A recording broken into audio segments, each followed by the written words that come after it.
All right, everybody, we are live. So, okay, here we are back again with another stream. Madan, I'm getting a feedback from your side. So, with me, as always, is Madan, and we are missing our other really dear host, Khayali. But so, there's been this conversation going on for probably a few weeks or probably a couple of months about Richard Dawkins, basically. And in one recent interview, he said he root the um the Christian heritage that's been diminishing in European countries, and probably perhaps he meant especially in Great Britain. So we wanted to evaluate that claim, and there was an uproar about it basically, and then people were talking about his stances backing out of his original stance on, you know, Christianity and every other religion should go because they are all bad and all those things basically. So he was being really questioned about it, and so we thought we're gonna have a neutral look at what his stance is and was, and see whether he really um, looks as if he's a hypocrite or not. So with me, Madan, how are you doing? I'm good. Yeah, we're all good. I think. I still suspect you're good. I think the other two members are not here, obviously, but they're very busy with their own lives. So today is just me and Philo. But I think that we can. That was how it was old times, in the old times, in the Western days, right? In the Wild in in West. the in in the olden days, the wild west kind of days basically, right? So Exactly. we have become so used to Kali now that uh, and Yeah. even Ugpa having in the stream, but that's how we started basically, right? Two of us pretty much. Yes. Mhm. So I think we should just begin. This is a very popular video revolving going viral on the internet. Apparently, Richard Dawkins has gone back on everything that he's ever said, and he's been quite inconsistent and hypocritical. That's the allegation, and a lot of debate has been sparked about Richard Dawkins. Is he becoming more softened in his commitments towards atheism or secularism or humanism? Has he changed his mind? Is he doing a anti-flu? Is he doing is he going towards, what a lot of people say is that when you approach old age, you eventually change, and maybe even when you get to your deathbed, you'll have a deathbed conversion to a religion or something. Is this what's unfolding here? And a lot of people are saying that Richard Dawkins is, a bit of a not just a hypocrite, but maybe he's smearing some religions unfairly whilst bolstering the ideals of other religions.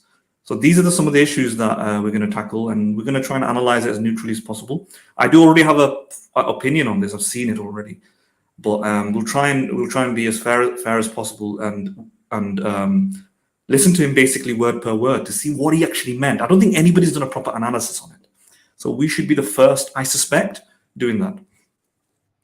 Yeah, I agree. I think when Martin suggested this topic, I looked a little bit into it, and then Martin told me a few things that I wasn't really aware of. So this is a topic that needs a little bit more study on probably Dawkins, what he said earlier, and in his early time, basically at the beginning of this new atheist movement on all those things. So probably those things are going to be relevant in this discussion pretty much in assessing whether he uh, whatever the uproar has been truly holds any water or not basically. So what we're going to do is we're going to run that interview that probably Madin, this is the interview that caused that uproar probably. All right, would Yes. that be right to say? I think so. I think this is the main one because most of the things that where people are saying that Richard Dawkins have done this links back to this particular interview, right? So Okay, all right. And this was about a month and a half back, or something like yeah. that, probably. So this has been a. One more thing, I just wanted to add. Probably it serves as a side point, but probably it's related to this as well. In past few months, one of the kind of like, if you could call her the fifth horse person of this new atheist movement, Ayan Hirsi Ali, uh, publicly converted to Christianity, and then that caused a little bit of dissonance among these things.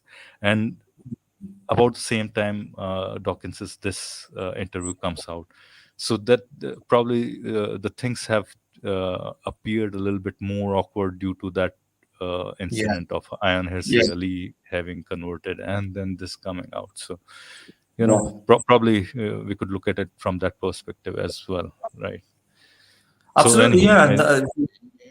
Yeah. So you're uh, absolutely right. I mean, I unconverted around the same time or something when this video came around, maybe a month after, maybe I don't know exactly when.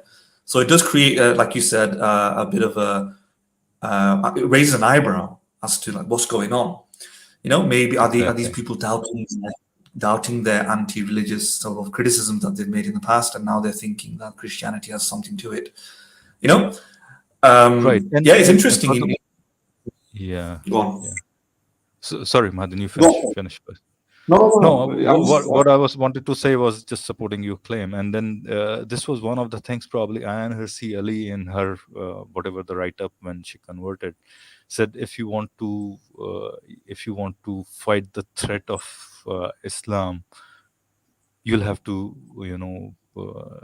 get back onto Christian bandwagon. Pretty much, you can't fight it from, and those kind of a thing basically, right?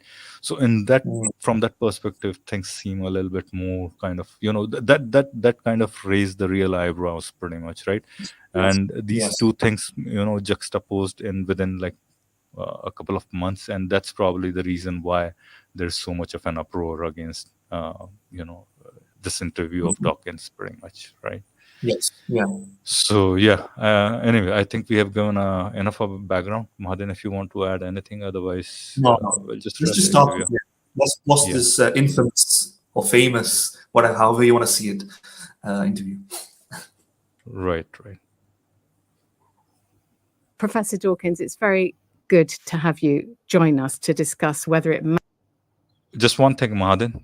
You want me to run it 1.25x or this is fine?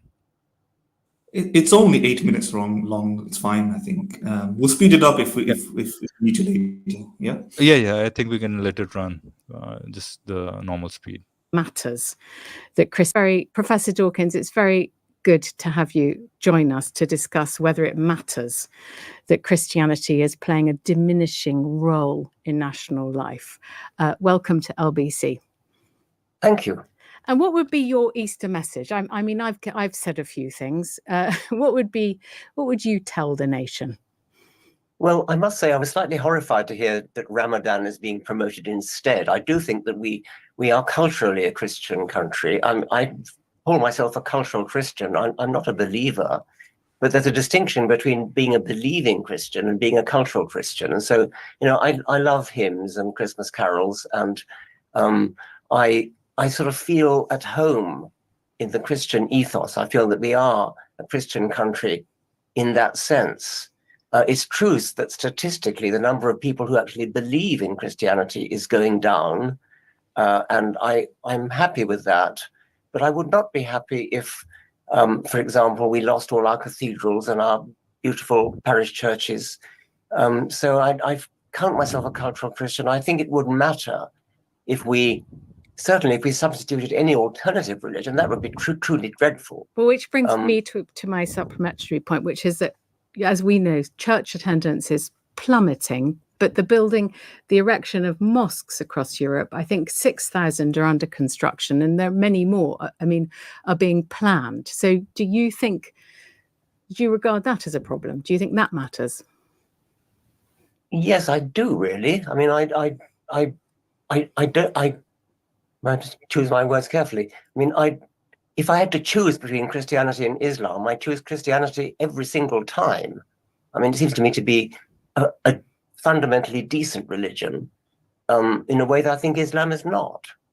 I think you're going to have to explain why you say that, Professor Dawkins. Why is Islam fundamentally not decent like Christianity? Yes, I mean, the way women are treated. I mean, Christianity is not great about that.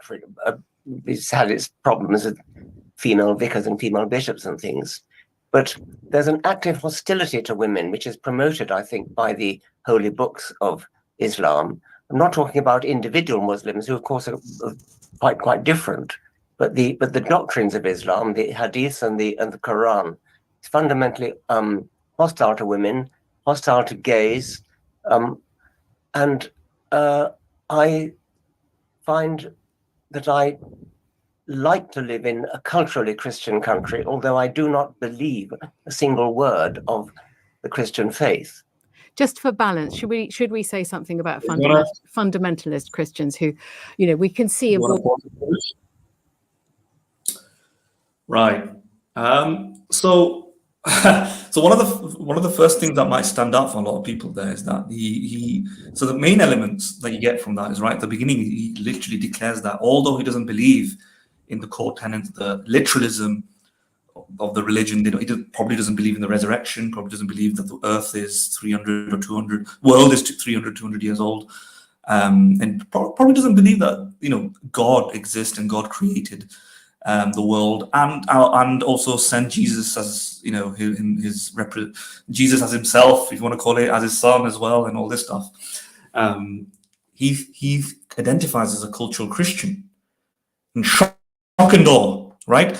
I mean, shock and awe, right? Richard Dawkins is a cultural Christian. So that's like the first kind of thing that most people would think, right? What is he talking about? He's saying he's been an atheist for more than a decade, as in publicly. I mean, more than 2 decades, I think, publicly. And he's been arguably a naysayer of religion, critiquing the fundamentals, attacking its literal truth, calling it silly tales and fairy tales, attacking Christianity and saying that Christianity is bad, we need to see a decline, advocating for secular humanism, advocating for atheism, etc., etc., etc. But now he's trying to say he misses or he likes Christianity and wants to keep it, and he's a cultural Christian. So doesn't that, I mean, that I would say does raise eyebrows in terms of what's going on. I mean, before you start, Philo, I'm just to let you know, there is some issue with that. I'm gonna debunk my own criticism here that I'm launching. But before I do that, Philo, what do you think of that? Yeah, I mean, as you said, his statement raised those, as we said, eyebrows. Basically, he declares himself as cultural Christian, out of the blue, basically, in a sense, basically, because the whole world knew him as the what do you call, the paramount of atheist activism, pretty much, right? As good as new atheist movement has been going on, he's the leader of the pack, pretty much there, right? Him, Harris, Hitchens probably, and Dannett, right? So now this one of the guy comes in and says he's a cultural Christian. That raises an eyebrow, because they have been for ages saying that, at least post 9/11, these voices have been ringing in your ears, saying that all religions must go, Christianity is false and it should be removed, and all those things, basically, right? But all of a sudden you hear this thing. So Exactly. I know you're going to talk about this in detail. I wanted to touch upon another point here, basically, which kind of caught me a little bit off guard. And so I want to basically understand the psyche behind why Dawkins said those things. He said he's horrified that Ramadan is being promoted, basically, instead, and the Christian culture is going down. So I kind of see that as a little bit of an alarm, basically, because that kind of sends a negative emotion into those who are secular, or at least those who are Muslims, basically, right? In their minds, that's so I would like to understand what's going on in his head, basically. And one more point that I caught up over there, and this is again a criticism of Dawkins, basically, in a sense, and I would like to understand exactly what he meant. Probably will unpack it and see what he meant over there, and whether he's right in saying that. Is he compared Christianity? He said he'll take Christianity over Islam every single time, pretty much, right? And then he said, why? Was the question of the interviewer, and he responded with, there's so much misogyny and women are treated so badly. But I think that's the same thing I think probably he's forgot his lessons from the Christian school, pretty much, right? I think there's not much of a difference between those two in terms of, probably he's confusing those two with, and maybe somebody, you might correct me, Martin, on this. He's seeing Christianity as a secular Christianity that he has seen in, Great Britain, pretty much, right? And then Islam is Islam, basically. What you see in Great Britain is what probably is you'll find it any other place as well. Maybe there'll be a little bit of a difference, but yeah. So those are the 2 points that I wanted to highlight. That he seems to be at least somewhat wary of those two things. So maybe we need to unpack as to what he means by those things. Yeah, exactly. I mean, there could be a number of issues with what he said. So let's kind of, I've taken what you said into account. So we'll deal with the idea of the comparison between Islam and Christianity, Ramadan and Easter, let's say, what he meant about that. And he referred to the doctrines, let's say. And he just thought, as his words, he thinks Christianity is a fundamentally kinder religion. Bitter, right, yeah. better. Fundamentally bitter, yeah. And keep in mind what he's saying there. He's not referring to Christians. At least that's what he thinks. He's not referring to Christians because he made sure to differentiate Muslims from the tenets and the fundamentals. He said the holy books. So he's actually making a theological comparison, I suspect, right? Based on what he said, that's what it looks like, because he said fundamentally he thinks Christianity is a better religion. And then he said, compared to the doctrines of Islam, it's not fundamentally. So it seems to be a doctrine to doctrine comparison and not people to people comparison. He doesn't seem to be saying then that modern day Muslims are worse than modern day Christians or something like that. It's not just the social reality, it's the theological reality. And so that's one point. And the other point is the first thing that I said, is that he is going back on everything that he's been doing, right? He's been marching against Christianity, and then all of a sudden, later, 10, 15, he seems to go out of nowhere. I'm a cultural Christian, and I don't want it to some of the aspects to disappear. Let's just a little bit make a bit of a clarification. He does say, for example, that he doesn't believe in it. Again, I've said this already. He doesn't believe in it. He doesn't think it's a good. He doesn't think it's true. And of course, he also mentions that even Christianity has its horrible parts. There's a bit of misogyny in Christianity as well. But he still identifies as a cultural Christian, which I suspect that he means that although there's parts that he disagrees with, although he doesn't take it as a literal truth, he accepts some of the softer or kinder elements. So it's pick and mix, cherry picking maybe. And he likes those cultural elements, and he doesn't think those are literally from God. So he's not like a Christian who pick and mix things. He's different. He's a non-Christian, technically, who participates in Christian culture or likes Christian culture, right? And therefore calls himself a cultural Christian, and then picks and chooses the things that he likes. That's what it sounds like, right? But anyway, exactly, But so my first quarrel here is that, is it true what people are saying, that Richard Dawkins has contradicted, hypocritically just gone against, and just dramatically reversed himself? And is he absolving himself of all of the blame here? Because if he's trying to say that Christianity is at decline and he doesn't like it, then what the heck was he doing marching against it all this time? Is he therefore being a hypocrite?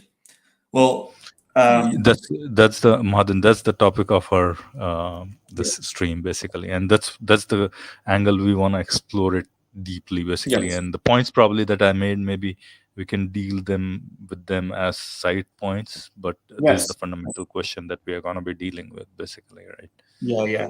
So what I do know of Richard Dawkins is that this is actually not that too novel. This is actually not too new. This is not brand spanking new news. This might be shocking for superficial observers who are just observing him, or they've heard of Richard Dawkins in the limelight. They've heard a passing acquaintance of Richard Dawkins. But anybody who's thoroughly read The God Delusion, which, by the way, I don't think is a great philosophical critique of religion. Let me just say something here. I don't think The God Delusion is a very good philosophical critique of religion. Having said that, it has its merits. But me and Dawkins do walk in different directions, because I think there are arguments that theologians and philosophers make that Richard Dawkins doesn't deal with effectively, that philosophers of religion do so more effectively. So Dawkins, I wouldn't say is the greatest philosopher or logician dealing with those arguments, but he's a very good social advocate and a science advocate, and a very, very good defender of evolutionary theory, and for those things he shines. So he's the most popular atheist for very good reasons, I would say, but not for philosophical reasons. Having said that, anybody who's read The God Delusion would know, and who's followed Richard Dawkins a little bit would know that actually Richard Dawkins has been a cultural Christian for a very long time, right? He's been saying this on print in The God Delusion and in news articles, BBC news correspondence, interviews with them. So Philo, have you got the, yeah. So, so All this is right. from. So yeah, here's a BBC article from 2007 where he clearly mentions. In fact, the title of the article itself is "Dawkins, I'm a cultural Christian." Basically, so anybody who's raising this point, basically, that oh wow, I mean the whole world is shocked. Basically, Dawkins has moved out of his way, has said something that he shouldn't have. He despised all the religions. Basically, how can he call himself a Christian? Is it an effect of Ayan Hirsi Ali, converting? Are these four horsemen of new atheism slowly moving towards Christianity for a reason or the other, or something like? So no, that's not all true. As Madan already mentioned, he has been calling himself a cultural Christian for a long time, and this is one of the articles from 2007. What I'm going to do is, Madan, you go ahead. I'm going to zoom it in further, basically. Yeah. If you zoom it in further, you can see that Dawkins, around the time he wrote The God Delusion, so at the peak of its launch and the aftermath, 1 year afterwards, he literally says, that he believes, he identifies himself, he describes himself as a cultural Christian. And if you read the following the second paragraph, he told the BBC, I'll have your say, that he did not want to purge the UK of his Christian heritage. He did not want to purge the UK of his Christian heritage, right? Exactly. The point I have already highlighted, right? Exactly. And that he, 4 paragraphs down, Professor Dawkins, author of God Delusion, added that he liked singing carols along with everybody else. So, and if you look at, although he's, as the article notes, although he spoke out against creationism, religious fundamentalism, he said, "I'm not one of those who wants to stop Christian traditions." Again, this is on an interview that he said in 2007. He says, again, listen to this point. "This is historically a Christian country. I'm a cultural Christian in the same way many of my friends call themselves cultural Jews and cultural Muslims. Yes, I like singing carols along with everybody else. I'm not one of those who wants to purge our society of our Christian history. If there's any threat of these sort of things, I think you will find it comes from rival religions and not from atheists." Okay, so what did he say in this recent interview, the one that we just watched in 2024? He said he's a cultural Christian, that he said he would not like the removal or the elimination of all of Christianity. He said that he identifies as a cultural Christian and etc. He's saying the same things he said a decade before. Exactly. No, not even a decade before. This is from 2007, Martin. It's been over 17 years, roughly. Exactly. All right. So he has been saying the same thing. He hasn't deviated from what so from a very strict consistency point of view, he's been right where he was 16, 17 years back, pretty much. He hasn't said anything, out of the way, pretty much. And when he answered that question, Madan, that is he ruining the fact that the country is losing its Christian heritage? He said, yes, I'm ruining that fact. And this is exactly what he said back in those olden days as well, pretty much, right? So yeah, Yes. I mean, there's no the impact of that statement that he's ruining that fact. Basically, I think it juxtaposed with him saying that Ramadan is being celebrated, but not Easter, probably, right? That's probably had a more serious impact on the psyche of those who thought he just went wayward with his earlier stance, pretty much. Yeah, yeah. I mean, so from a strict consistency and hypocrisy point of view, he's not being hypocritical because it seems as though, and if you read the God Delusion, you get that point. When you read the God Delusion, what is Hitchens doing? Hitchens is advocating for knowledge about evolution to be put on a stronger foothold amongst the religious crowd, and it not to be restricted or watered down or diluted as just a point of view, that it's a fact that people bemoan the fact that evolution is being taught as a fact when it's not. But Richard Dawkins, an ardent defender of his own discipline, he wants to say that this is a scientific fact like anything else. That was one of his major points. Yes, he has, then he writes throughout the God Delusion how God is a delusion, how the religious fundamentalism, the tenets, the morals, the politics, the beliefs that they hold up about the earth being 2,000, 3,000 years old, or any other religion. These are not facts. They're not in line with science. They're not in line with reason, etc. He does say this, but he also writes a lot about the fact that he enjoys and appreciates the Christian heritage, religious architecture, religious monuments. He thinks that it's important to teach religion. He advocates for religious freedom. He does not want to prohibit or ban religion. He wants people to have the freedom to believe what they want. Yeah, and he actually might not even want the actual total elimination or removal of all religion. And it's consistent with what he's saying here. Yeah. So how do we kind of piece this together? What is he doing? Right? How can somebody? So here's the kind of more sophisticated accusation against Richard Dawkins. How could you march against and advocate for science, reason, critical thinking, and actually tell people that religion is mythology, and advocate for secular humanism, and at the same time have an expectation that Christianity won't decline to the point where you're not going to like it if Easter is not celebrated or etc. Isn't that just so this is a deeper hypocrisy, maybe, yeah, accusation of hypocrisy, that wouldn't he realize in his mind that, saying that I want to maintain Christian culture and I identify with Christianity, I don't want to remove it, but at the same time working against it, that your actions are going against your words. What do you think about that sort of criticism, Philo?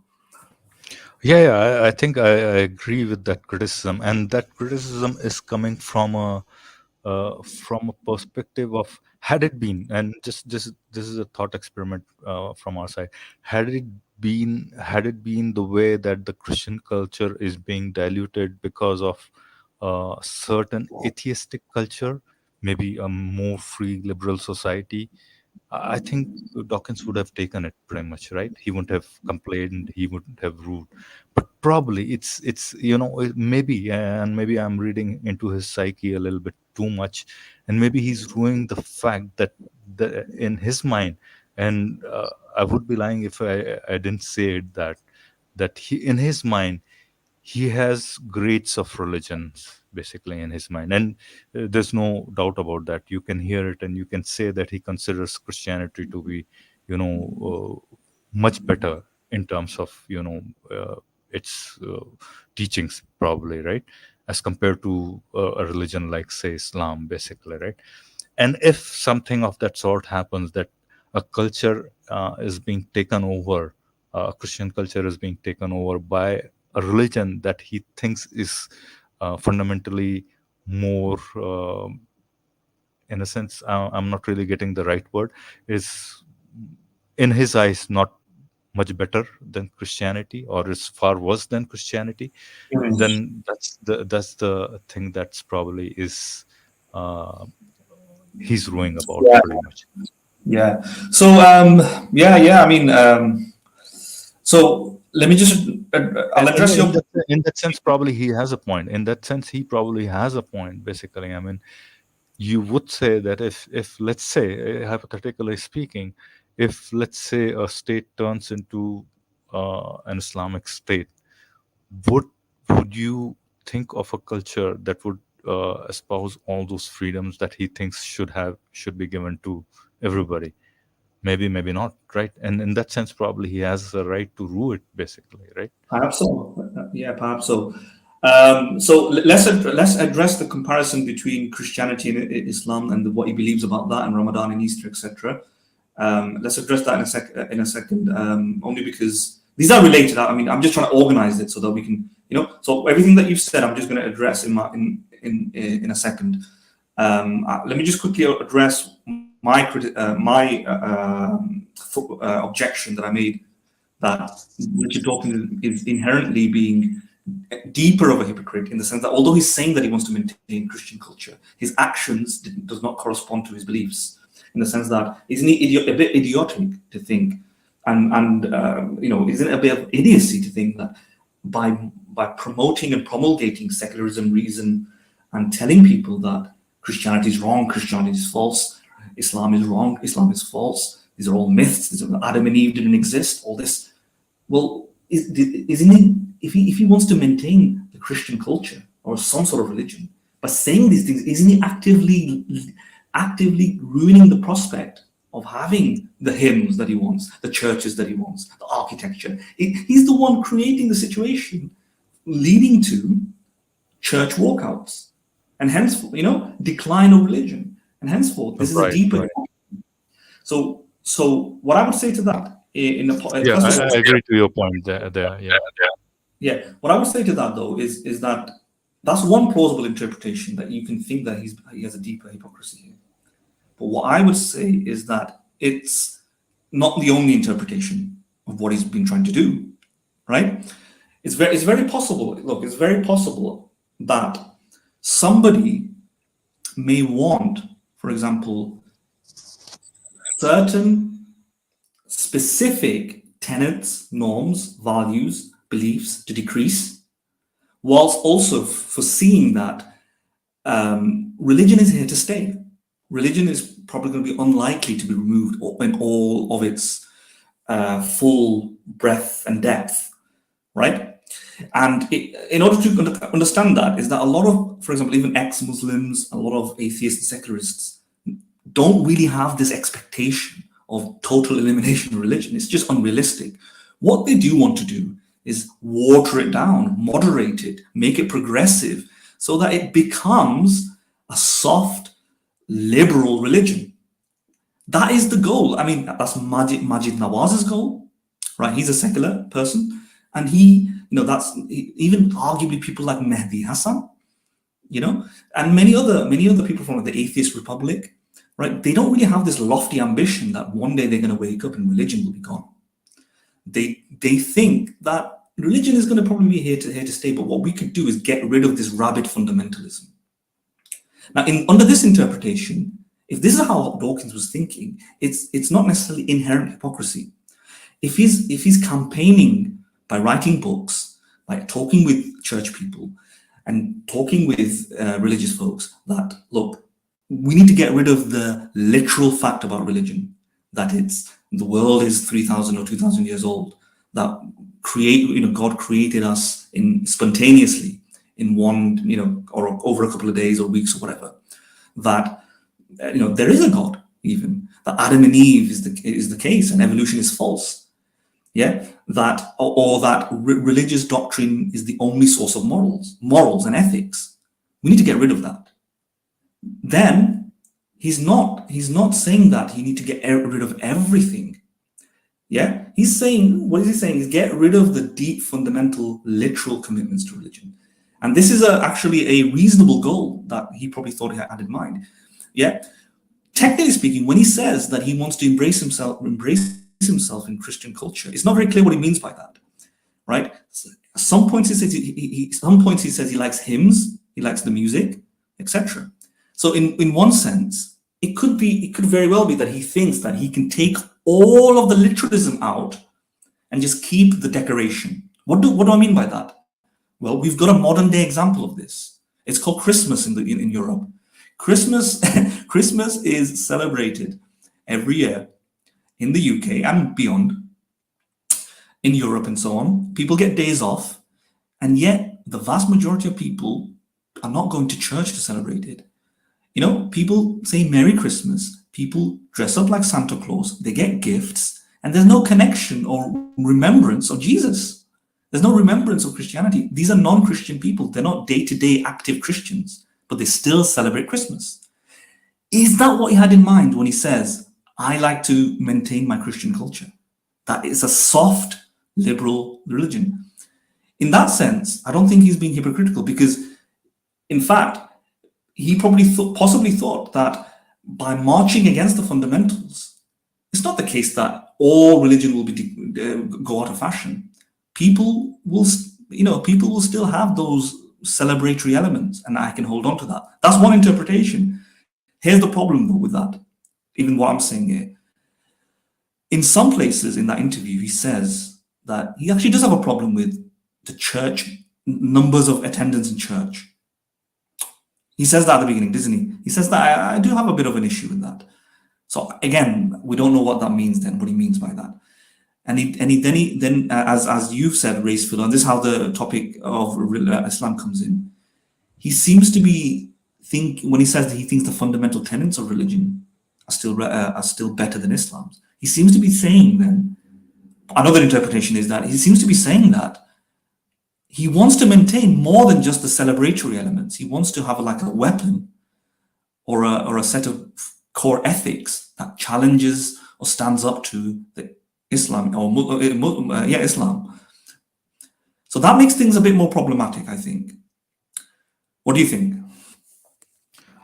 Yeah, Madan, I think your earlier explanation of one angle that you took, I think maybe, but to me it seems from his interview that probably he's worried about that. He's saying I'm willing to take lesser of two evils. Basically, now I'm moving on to the second interpretation. Basically, bringing Islam into the picture. Basically, that's what I was talking about, pretty much, right? Yes. And he's willing to take that lesser of the two evils, pretty much. Or maybe if you want to talk about different cultures, okay. if that's been the culture, would and one of the points I think we need to highlight here, that he's looking Christianity through a very narrow angle, basically, of what he has seen Christianity in Europe, pretty much. And that's been run through a lot of secular water, pretty much, right? And it's been watered down in a sense. So that's the difference, basically.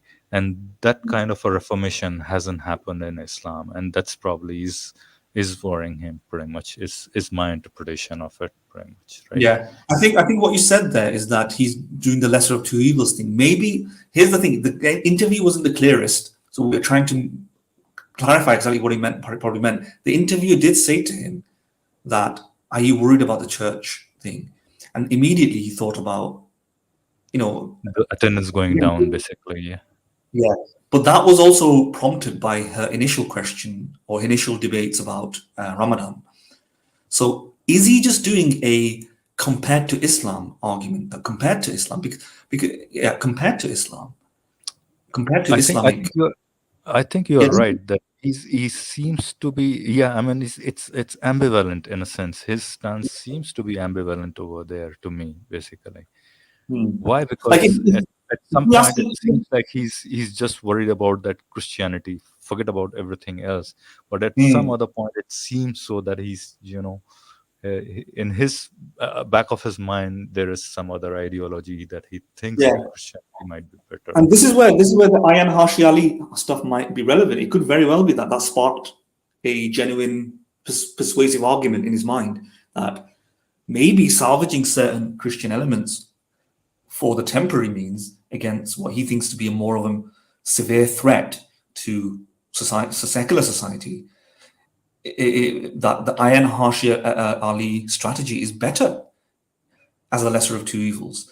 Now, if we ask this question to him separately, let's say, are you happy with the declining church attendance?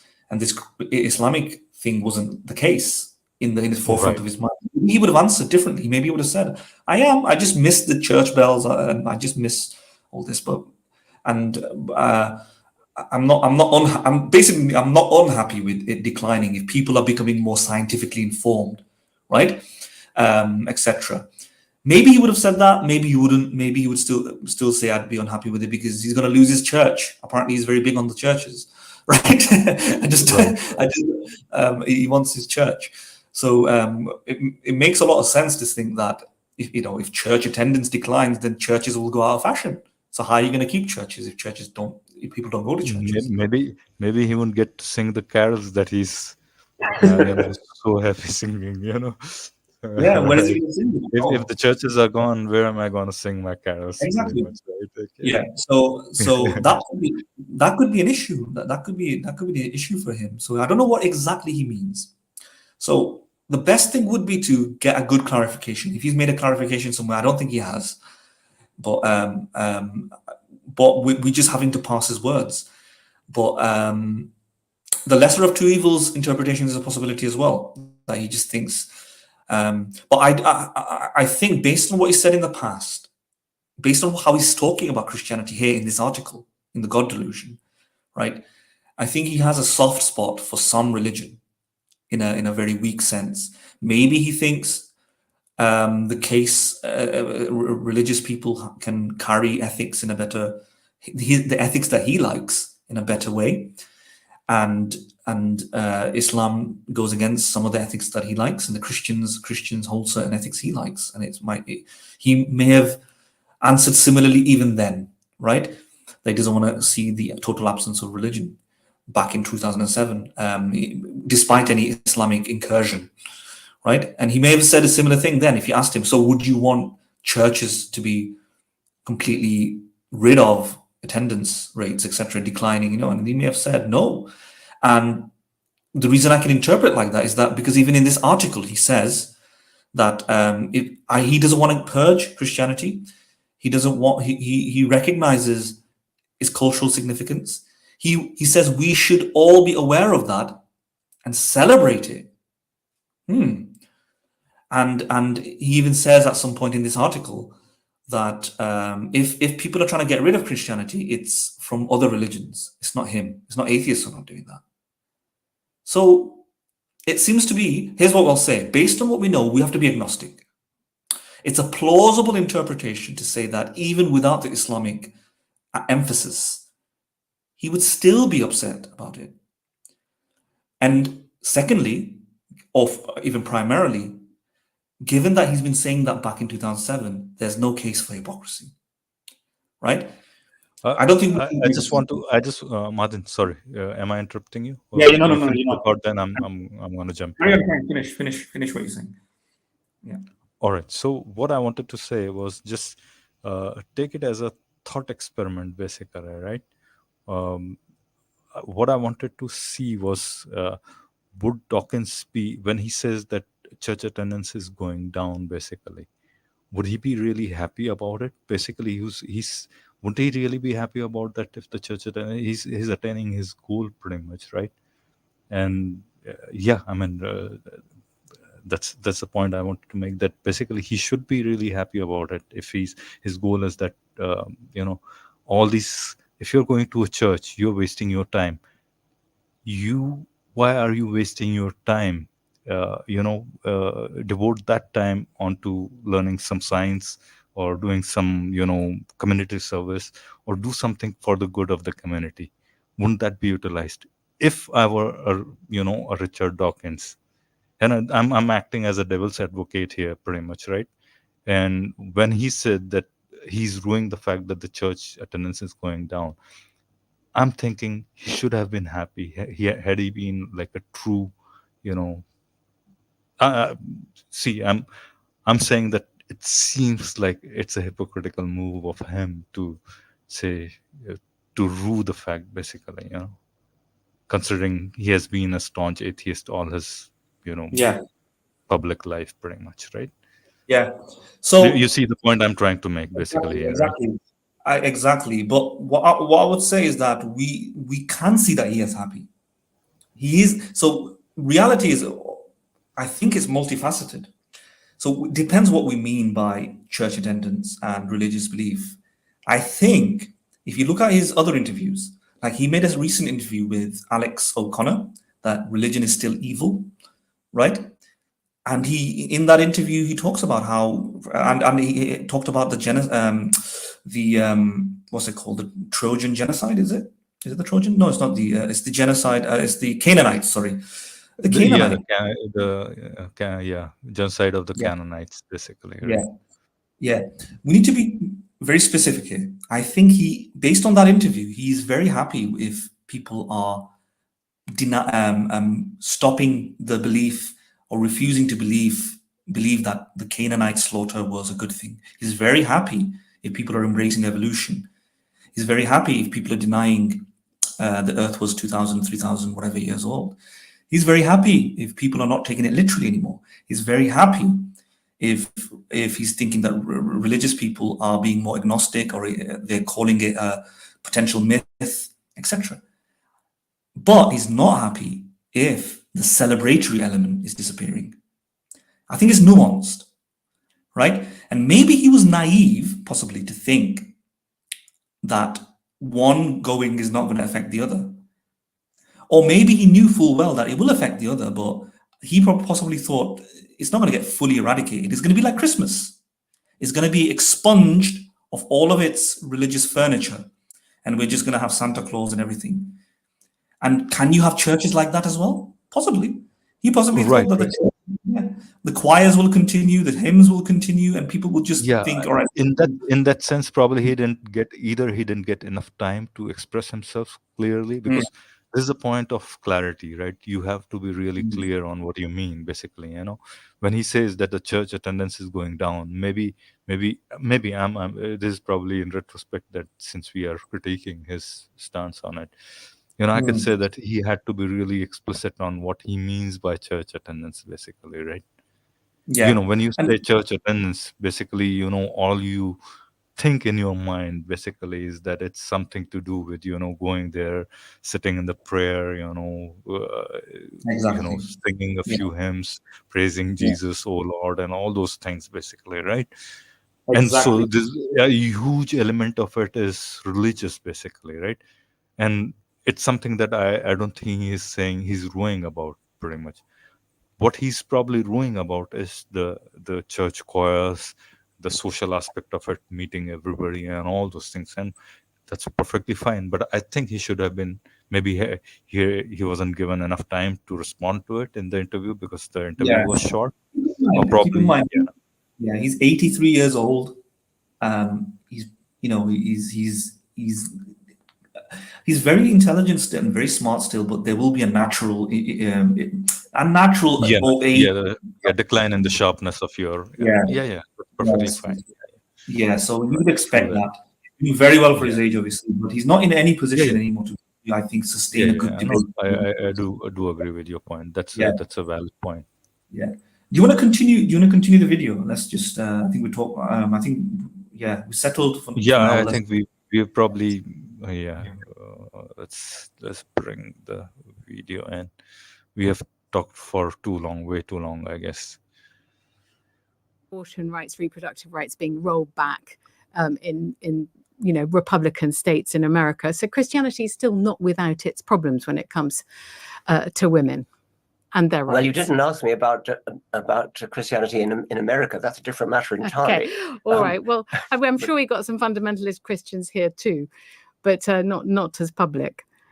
Well, insofar as fundamentalist Christians oppose evolution and think that the world was created 6,000 years ago, I mean, that is pernicious nonsense, of course. Right. Well, so I think I see where you come from. I like the phrase, you're a cultural Christian. I think I'm a bit more than a cultural Christian, although, it does, my belief waxes and wanes. Would it be a good thing or a bad thing if we became a less Christian country? And just on the foundation of this nation, with the king being the head of church and state, do you think it provides a solid foundation that we would lose something if, let's say, there was a Muslim majority? Well, yes. I think the king, when he was Prince of Wales, was actually rather sympathetic towards Islam, and one of the problems I felt. No, I think it would be a terrible thing. And insofar as Christianity can be seen as a bulwark against Islam, I think it's a very good thing. I mean, in Africa, for example, where you have missionaries of both faiths operating, I'm on Team Christian side as far as that's concerned. It's interesting because I sort of thought that you would be more of a Hitchenite, God is not great advocate. But it's interesting to me that you see the value and the force for good of the United Kingdom having a Christian foundation. Yes, but I must emphasize that I think that the things that Christians believe are actually nonsense. I mean, I think that when you say you waver, I wanted to ask you, do you actually believe that Jesus had a virgin for a mother? Do you actually believe he rose from the dead? I suspect well, you probably weirdly, don't. since you ask, Richard, if I may, because I was at New College when you were I think are you still a Don at New College? Yes. Well, I'm retired. You're retired, yes, but you don't look anyway. Weirdly, I was just 3 weeks ago at the Church of the Holy Sepulchre in Jerusalem, where the Christians believe that Christ was crucified, or there was the tomb, or the Gethsemane was just there, and Golgotha was there. And I have to admit that there is a real force. I mean, it feels like the fulcrum of three world religions. It really does. And Christianity is palpable there. The place pulses with Christianity. I don't know whether it made me believe the Bible anymore, but I certainly felt that Jesus was a historical figure. Yes, I did believe that. Well, am I wrong to think that? No. I mean, that's quite different. But do you believe that his mother was a virgin? Well, I mean, maybe that was a mistranslation of. Well, that's biologically impossible, isn't it? Of course it is. Yes. Well, I mean, I used to make a joke that most second children are virgin births because you can. Anyway, we don't want to go into that. Yes. But yes, you know what I'm saying. Were you pleased that Rishi Sunak talked about Christian values in his? He said Christian values are British values in his Easter message. You seem to be on the same page. Yes, I didn't hear that, but that's what he said. Yes, I suppose so. But I don't want to be misunderstood. I mean, I do think it's nonsense. But the Christian belief, I mean, today is Easter, and of course I don't believe that Jesus rose from the dead, and I don't believe you do either. Do you? Do I believe that Jesus rose from the dead? I mean, you're really putting me on the spot. I would like to believe he did. Yes, I mentioned the resurrection. Different. I mentioned the resurrection. By the way, just quickly, because I've been told we've got to stop. When my son was 2, we took him to church. The priest said, you can. Right. Yeah. So we kind of get a bit more of a breakdown there. And we can see that Richard is still there in his spirit of questioning the scientific absurdities, perhaps, of Scripture. And he's democrated and distinguished between accepting a soft version of Christianity, and that's not very literal. And he thinks the literal one is absurd. He doesn't say that it's nice or good. He thinks it's absurd. So it's possible that he's making a distinction between Christian morals and Christian politics. Maybe, well, not in Christian politics, the morals, and probably cherry picking the morals that he cares about. Yeah, the theological part of it, basically. Yeah, and maybe the celebrations and the culture, the architecture, art, poetry, these nice little things, and separating it from maybe scientific questions. That's one possible interpretation of what he's doing. And he just thinks the all of the things that goes against science and reason are just absurd. And maybe he'll put some morals in there as well. That's absurd, because remember, he just made a podcast 2 months ago with Alex O'Connor saying that religion is still evil, the Canaanite slaughter was still evil, God still seems evil. So he is definitely cherry picking if he's taking certain ethics. Could it just be that he recognizes that is the way it's going to have to go, right? He's just probably just echoing the good parts of Christianity, and that's it. And he probably just likes it. That's it. He's not really a Christian, of course, and he's not saying that he is, because that won't Right. qualify him.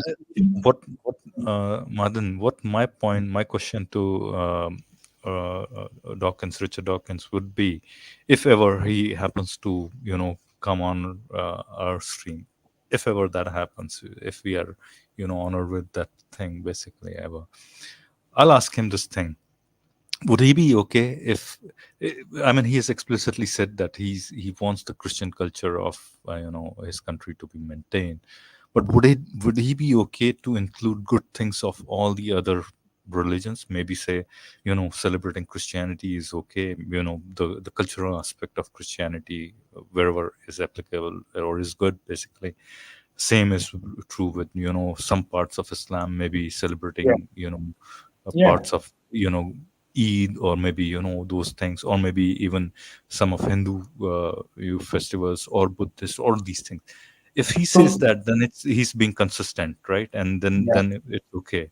But if he's probably a little bit ruffled with those things, then maybe it's a kind of a question mark on his take, pretty much, right? Then you will say probably deep inside somewhere he's being a hypocrite, probably. Right. So so let's address that second part that I said we'll distress, which is the comparison between Ramadan, Easter, and Muslims and Christianity. Let's focus on that a little bit more. Like, as you've raised a good point there to pivot into this topic. So what do we think is happening there? Is he being inconsistent? Is he being hypocritical? Is he not realizing that just as he can have a Christian culture to celebrate the hymns and the stories, or just enjoy, bask in the goodness, the pick and mix goodness of soft Christianity, non-literal Christianity, why can't Muslims have that?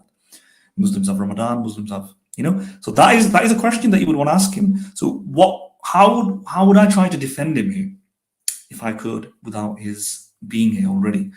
Well, could it be the following? So based on what he said, he thinks Islam and Christianity is theologically different. So his emphasis seems to be on the theology, I think.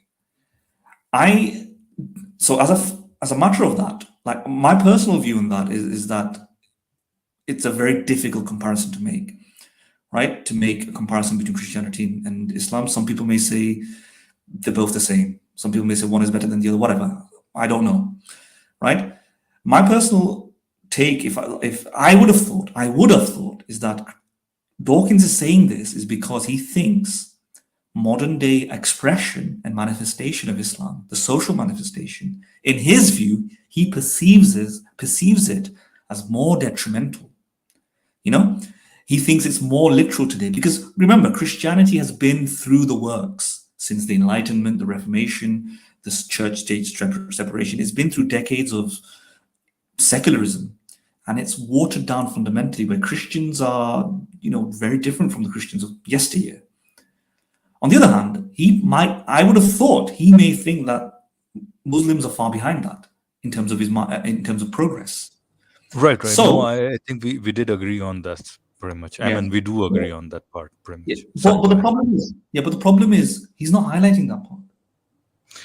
And that's what I'm saying, that there's a gap in his thought process, and probably him expressing himself, probably. And as you said, probably that's the age factor is coming into this thing, probably. Maybe he hasn't expressed himself that clearly on this topic ever, probably.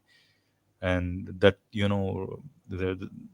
that's something surprising, basically. I mean, a person of his stature, and at least in one certain community that is on the rise rapidly, he should have expressed this view pretty clearly, not just on one occasion, pretty much. I would say on multiple occasions, he should have clarified that stance on basically these things. If I had to defend him, like, if I had to imagine what he may say it's both. He may say it's that the theology is worse.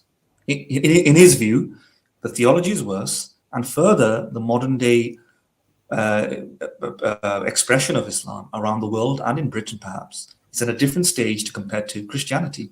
He possibly thinks, as he mentioned, that women's rights, gay rights, so on and so forth, is under threat in a more pernicious way from Islam, theologically, and by its doctrines, and through its social manifestation today. Compared to Christianity, it is Christianity is not there.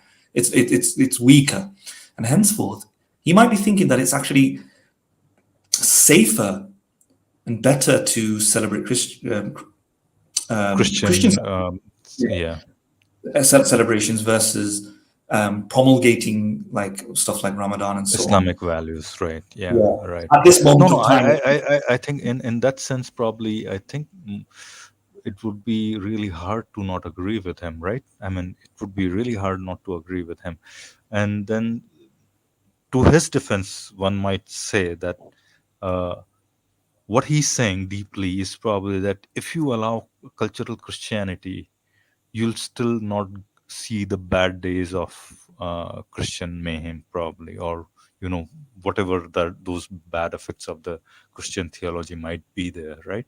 Because they are gone past. Basically, they are not included in the current theology, pretty much. At least not current manifestation of manifestation. Manifestation. If you do a theology comparison, that's a different conversation. And I think manifestation of that.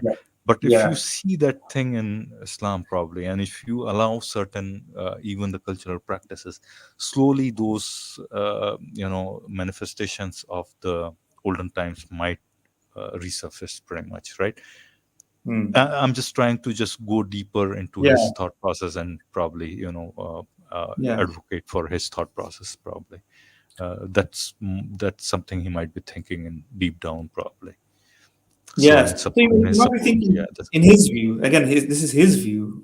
He might be thinking emboldening and facilitating stuff like the soft bigotry of expectations and or the elevation of Islam, the celebration of Islamic rituals and so on, conceals the more pernicious character of Islam, and it bolsters financially and economically, politically, the strength of Muslims, etc. Now, I'm not saying that's right or wrong. I personally, I'm not saying that's right or wrong necessarily. That's a different debate. But what I'm saying, if that's his view, then he might be making a consistent, self-consistent distinction between the elevation and celebration that he believes should be done of very, very weak Christianity, Easter divorced from the fundamentals, Christmas divorced from the fundamentals, and something like Ramadan, which still hasn't, in his mind, made that sort of divorce. Right? So not completely self-consistent there.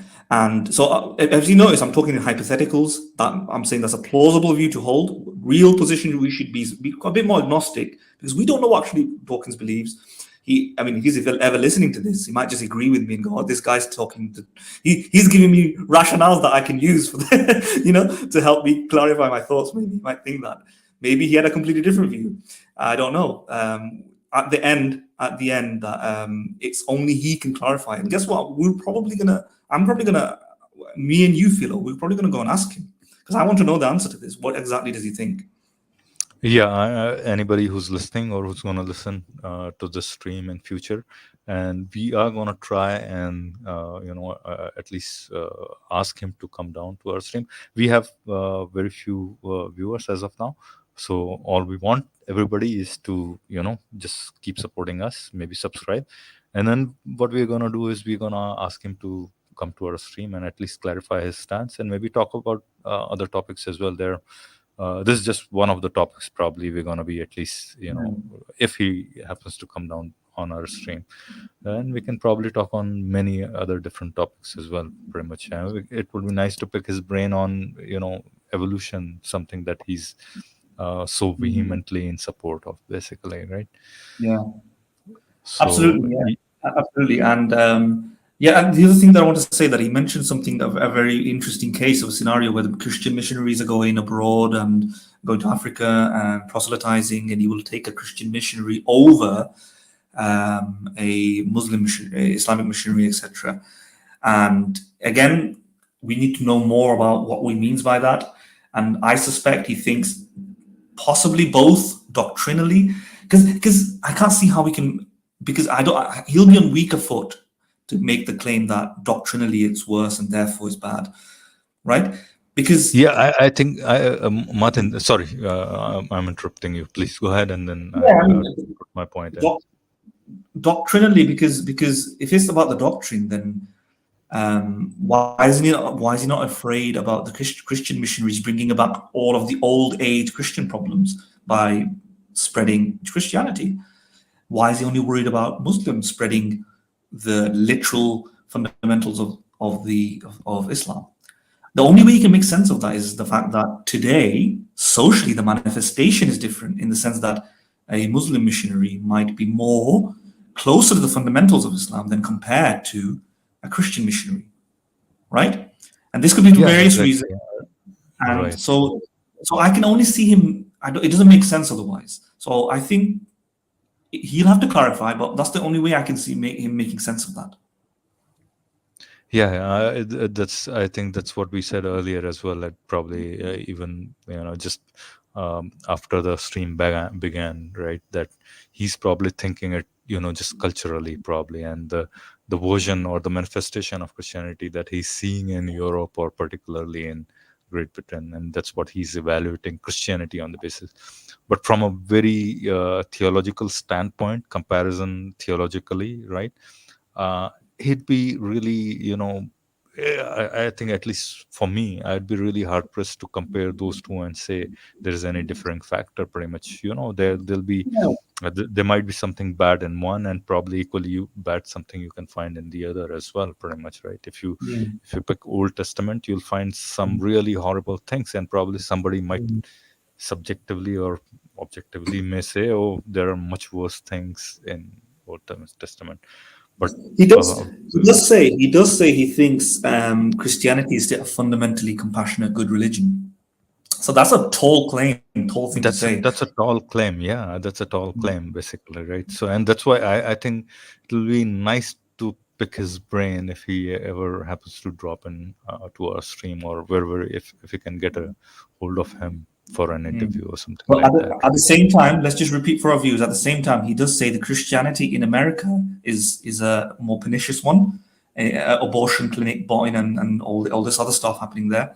He's probably against it, right? He's probably against that sort of fundamentalism and attacks on creationism, attacks on evolution. If you do read The God Delusion, he does talk about Christian atrocities in the past. He does talk about persecution of minorities and so on. He does talk about women's rights that were sidelined by Christians. So he's not a defender of that. So what does he mean then when he writes so extensively in that book about that, but then shifts here to seemingly say he thinks it's fundamentally good? I don't know exactly, but we do. I mean, I can give a theory here that what he might be thinking is a Sam Harris type of esque view on things. Sam Harris has written an entire book scolding and condemning Christianity. The end of Christianity? It's called the end of. Is it the end of Christianity or the end of? Right. Yeah, I think that's why I have put in the title itself. I have written this phrase, "ditching Hitchens," pretty much, right? Because Hitchens was so vehemently opposed to Christianity, right? I mean, he didn't take a single piece of it, pretty much, right? Just nothing of it, pretty much. Yeah. So that's a marked difference between them two, even though they were like Well, Sam Harris wrote The End of Christianity, but later on was saying Christianity is still better than Islam, and there's no inconsistency of that. He might think Christianity is bad, and he thinks Christianity is still better than Islam. Where's the contradiction? There's no contradiction. But he also says that compared to certain things within Islam, Jesus, in comparison, is a lot better.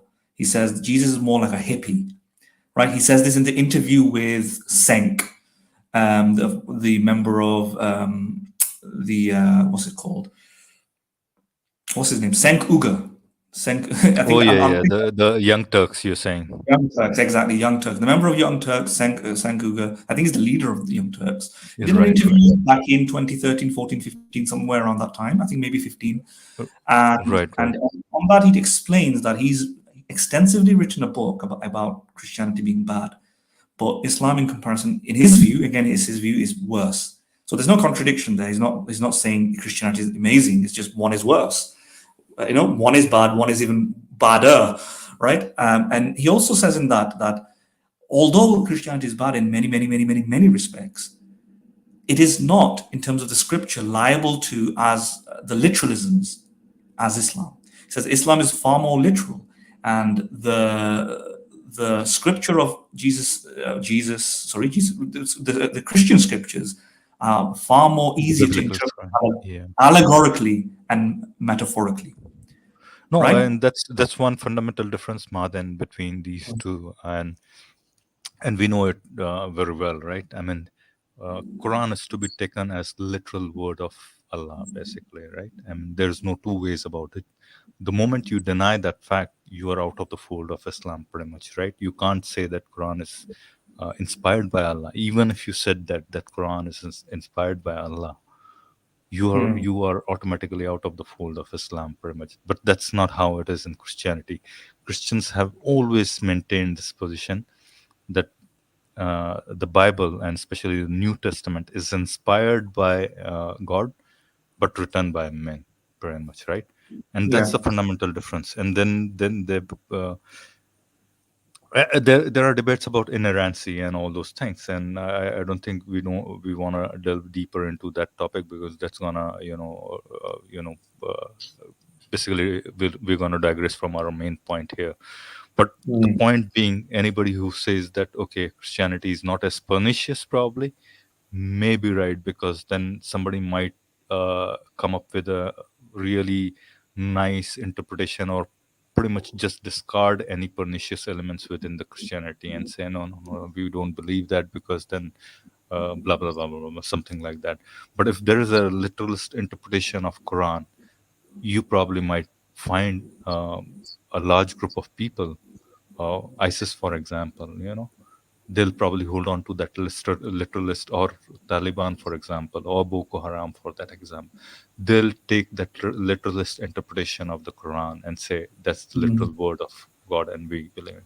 And that's probably the difference that probably even the likes of Sam Harris or Richard Dawkins probably are talking about. And Yeah, so that's as what you said, interpretation that maybe Dawkins has a Sam Harris-esque type critique, that one is liable to far more literalisms, and therefore the implementation of the fundamentals becomes far more easier compared to the other. And so when he says, so how do you, the reason I'm bringing up Sam Harris is to say, when Dawkins says that Christianity is a fundamentally good religion or compassionate religion, but then at the same time decries all of these, first of all, in the God delusion, and secondly, even in this interview, decries all these other bad stuff that happens by Christians or in some places around the world, including America. What he's possibly saying is that although that's the case, it can be curbed by the doctrine itself, right? That's what Sam Harris makes as an argument. So keep in mind, it's very likely that Sam Harris and Richard Dawkins have been talking for a long time. They make stage shows, right? They speak in private. It's very likely that this is leaked into Dawkins' idea as well, that in the sense that when he says Christianity, he thinks is fundamentally more compassionate, or is compassionate, is that right, the esoteric ability and flexibility and for allergies, reading it allegorically, right, is potent in it. So to allow for, right. and we see that in the shift today, where people do excise the verses about homosexuality. Apart from the very, very minority of religious people, they excise that. They reinterpret the slavery verses, right? They say the First Testament, Second Testament, it's old and it's been abolished, or it's not important anymore. That was then. Yeah, the Old Testament has been abolished. But yeah, I mean, the point you're making do really make sense, and they always hold on to. There's something good about it.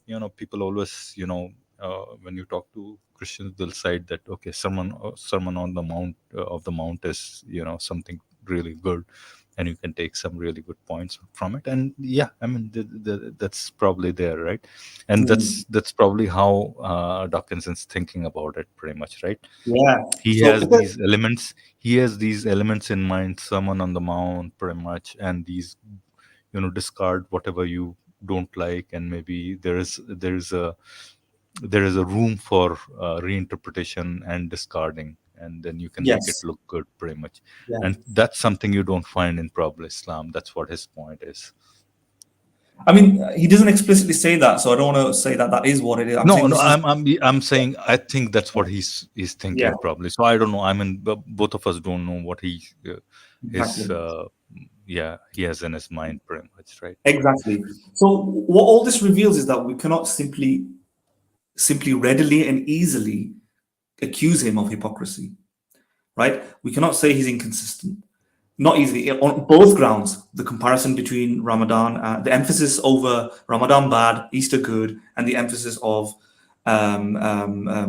we want a Christian culture. I want Christian culture, and And that the being, church attendance is yeah, declining, and my stance was that yeah, this being religion should contradiction, go away and all those things. Yeah, yeah, and this yeah, being, it would be hard to implicate him on those things for yes, a hypocrite, pretty much, right?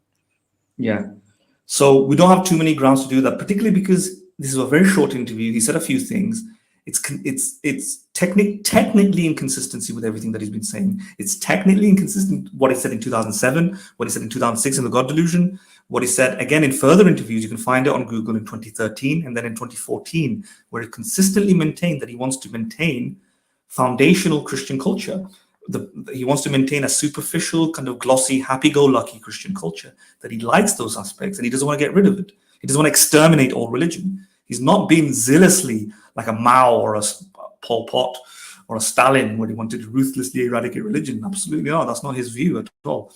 He's been saying that, and he didn't wake up suddenly in 2024 at the age of 83 and realize, eureka, I want to maintain Christian culture. Look at all this Islam. He's been saying it since 2007, maybe more, and so we can't indict him for that.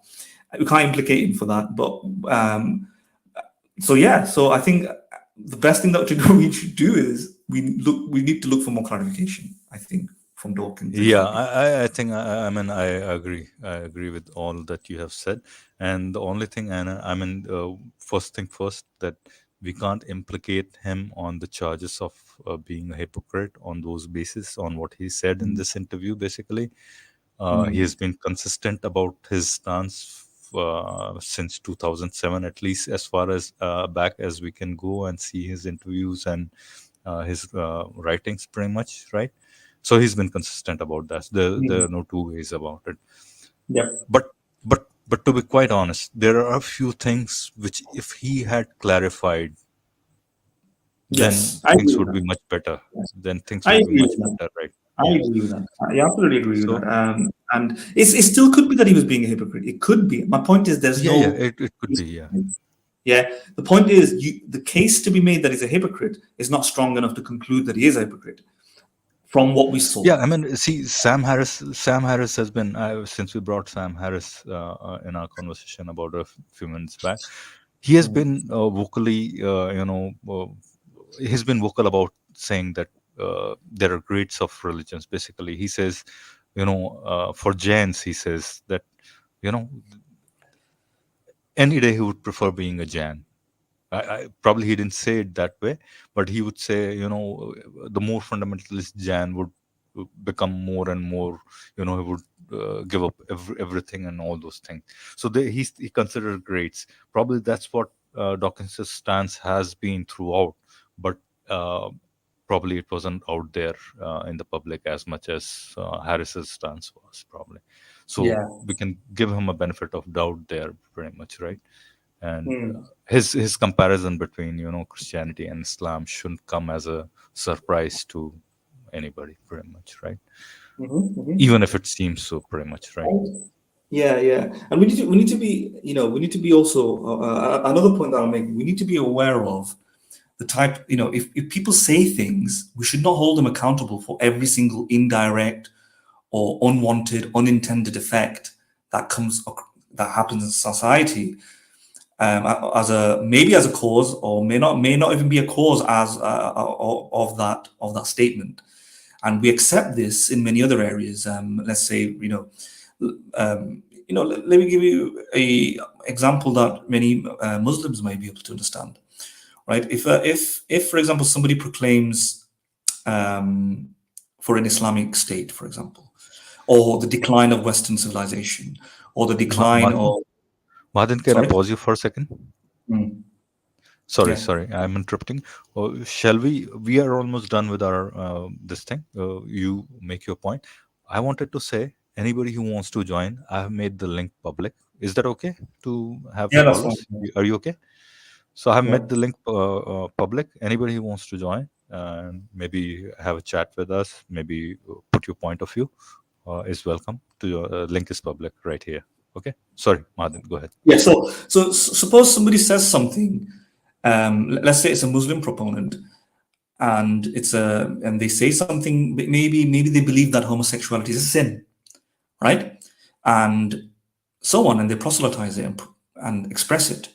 And then suppose some sort of crime occurs, maybe like a terrorist attack.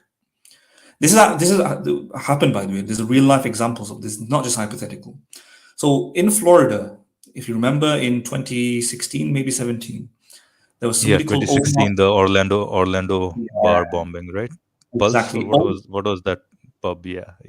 Yeah, Omar Mateen, his name was. Omar Mateen went in and killed a number of people what I think was a... I think it was the casualty was 56 in number, I think, or 49 or something like that. Very high. You remember Very it high. better than I. Yeah. And again, as typically we hear in the media, there was lots of blame being put on homophobia, which was attributed to Islam, right? That Muslims have been pontificating against homosexuality, and this is why this happened, right? So Muslims or Muslim advocates, academics, writers who forward and advance this anti-homosexual, homophobic agenda are responsible for, and they have blood in their hands, for Omar Mateen's crimes. What do, however, Muslim apologists say in response to that? And by the way, I kind of agree with them as well. I think morally they're okay to say this, do this. I do agree with Muslims here. You know, when somebody that says that you have blood in your hands for Omar Mateen's crimes, they would soundly respond is that we never advocate for that. We never endorse that. We never said that. Yes, we may be against homosexuality, but we don't want to harm, kill, slaughter homosexuals. Not like that anyway. Right? Some of them would say they have to be under Sharia conditions, that there's a punishment. Some people would not. But a lot of them would, you know, I think almost 100% of British Muslims are against homosexuality.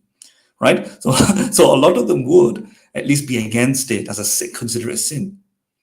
But imagine if somebody came around and said to them that you're responsible for that crime. They would obviously say, no, yes, we've advocated for ABC, but not XYZ. We said we advocate for homosexuality to decrease. We don't accept it. We don't want it to increase. We think it's wrong, but we don't think what Omar Mateen did, willy-nilly killing people in a bar, is right. In fact, we condemn them, and we haven't done so in the past. We've been doing it since 9/11. We've been condemning terrorists, right? We don't want that to happen. So most Muslims therefore recognize here that just because Muslims say something and other people take it out of context and do something else, like Omar Mateen, let's say, doesn't make the core tenets, the text, the advocates, academics, doesn't make, let's say, Hamza Zorsis responsible for Omar Mateen's crimes. Omar Mateen didn't want that, right? Why am I saying this? I'm saying this because we can apply this in the context of Dawkins, right? For example, is Hamza Zorsis going to be hypocritical if he's saying something like he wants to get rid of homosexuality? He thinks it's something that is wrong, but at the same time he doesn't want people like Omar Mateen just going killing people willy-nilly. No, there's no hypocrisy there. It might be wrong. It might be a wrong stance, but there's not hypocrisy. Apply the same to Richard Dawkins. When Richard Dawkins says that he wants to see the decline of religion, he wants to see decline of fundamentals of religion, evolution being accepted, all the bad ethics being extinguished and removed, but then at the same time says he wants to maintain Christian culture. There's no hypocrisy there either. Therefore, Dawkins should not be. This is one of the biggest outcries. It is one of the biggest points against Dawkins. Dawkins has been. The people are saying that Dawkins simultaneously wants to attack the fundamentals of religion, but wants to try and still hold on. hold on to the nice Christian parts. He simultaneously caused the decline of religion, but he doesn't want to be responsible for what he apparently caused, which is also maybe the lack of hymns and Easter. Let's accept that he causally he did this. Just like Hamza's sources or any other Muslim should not be responsible for things that they did not want to happen.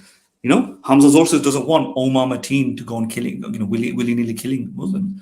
Similarly, Richard Dawkins explicitly said he does not want the decline of Christian culture to that extent. He wanted at least some bedrock foundations to remain, but only expunge the other parts.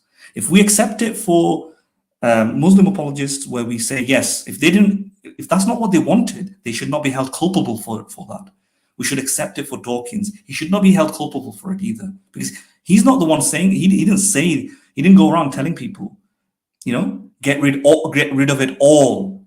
Rather, he went around and said, get rid of these things that I don't like, that is bad for humanity, and let's have a moderate form of progressive Christianity. That's what he was saying.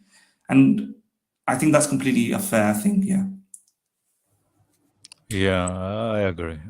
I think there's no disagreement between us two on that. But yeah, I mean, as I said, a little bit more clarification from him.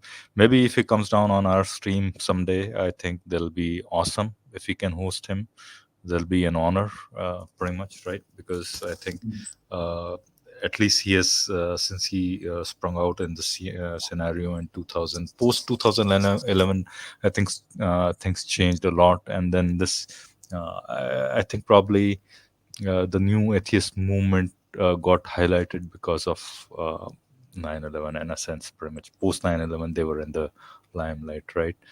So it would be nice to have him come here and maybe clarify a few things that he has said. Maybe we might probe him on a little bit more on his issue with Christianity over Islam in African nations. Why would he support a missionary over a Dawa group, pretty much? But yeah, I mean, those are the questions. Maybe he's the person to talk to and clarify those things. Okay, I think this link is open. Anybody who wants to come, join, and maybe put forth his point of view on this issue, or maybe ask a question or have any other question in mind, can drop by and ask us. I think, Madan, we are done with the interview, right? And do we have anything else to add to? No. I don't think so. That's all right. So maybe I think we had another article. My final word on that. We had another article that you, the Telegraph article. Can you hear me, by the way? I think we're having a bit of interruption on the net, maybe.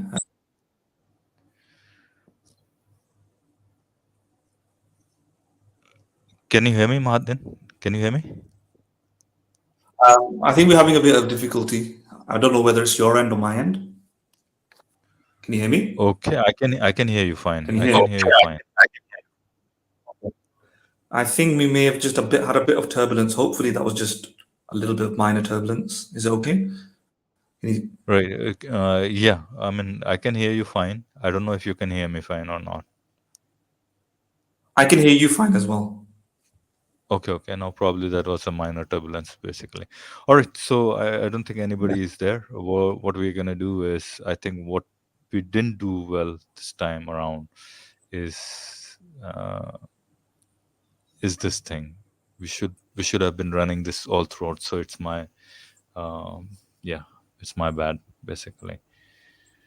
So anybody who's listening as of now, please subscribe to our new channel, English only channel.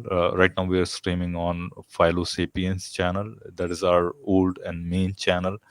Basically, this is the original channel we started off. Mahadan and I started, and then we had Kelly joining in, and we started doing Hindi, Urdu streams as well as along with English stream.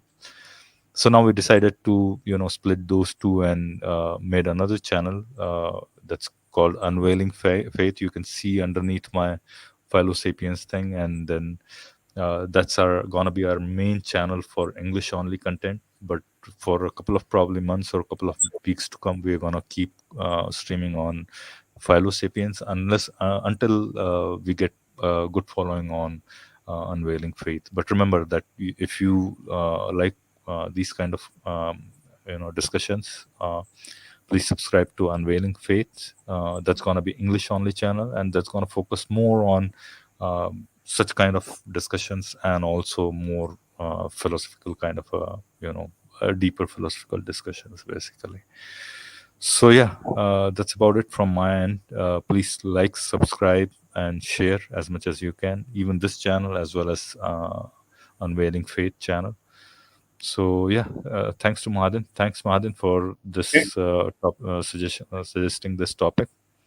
And I think we'll do another stream maybe in coming week or so, whenever we get a chance, right? Sure, yeah, whenever. Hopefully with Richard Dawkins. So watch out. Hopefully with Richard Dawkins. I think, yeah, I mean, there are a few guys that we need to have. Arif Ahmad is one person that I would like to have him. I haven't contacted him as yet, but I'm pretty sure he'll be open to coming down on our stream, and maybe philosophers like Graham Oppie, Alex Malpass. I'll try and see if I can get in touch with them and persuade them to come down on our stream. Maybe have a chat, talk about different topics.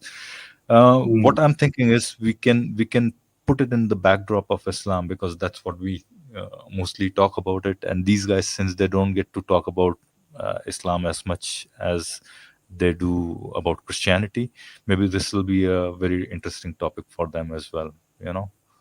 Who knows, right? Absolutely, yeah. I mean, I think that we're bringing a different sort of cultural backdrop here. So most interviewers tend to be of a different, coming from a different socio-political reality, and we're coming from a different reality. So that might be very interesting for these academics to join us. Right. All right. Bilal has written, what about Majesty of Reason? I forgot his name. What's his name? Majesty of Reason guy. Joe Schmid. I don't know how to pronounce his last name. I think Schmid. Yeah, Joe Schmid. Joe Schmid. Right. Yeah. I think we can. Earlier I sent a request to Erica as well. Erica of Gutsick Gibbon. To maybe have a chat with us. So I haven't heard her response. Maybe she will not. I'll probably shoot another email or so. Let's see who comes in, and we can have nice cordial conversations, maybe different topics, maybe from we'll get to know their thoughts from Islamic lens, pretty much through an Islamic lens, pretty much, right? Anyways, I remember, sorry, Mahadan, go ahead. No. I just when you mentioned cordial, I remember when somebody came on our stream and they were misbehaving. Ultra cordial conversation, right? Yeah, and you were saying to him, do you want to have a cordial conversation? It's like the Terminator, the Terminator.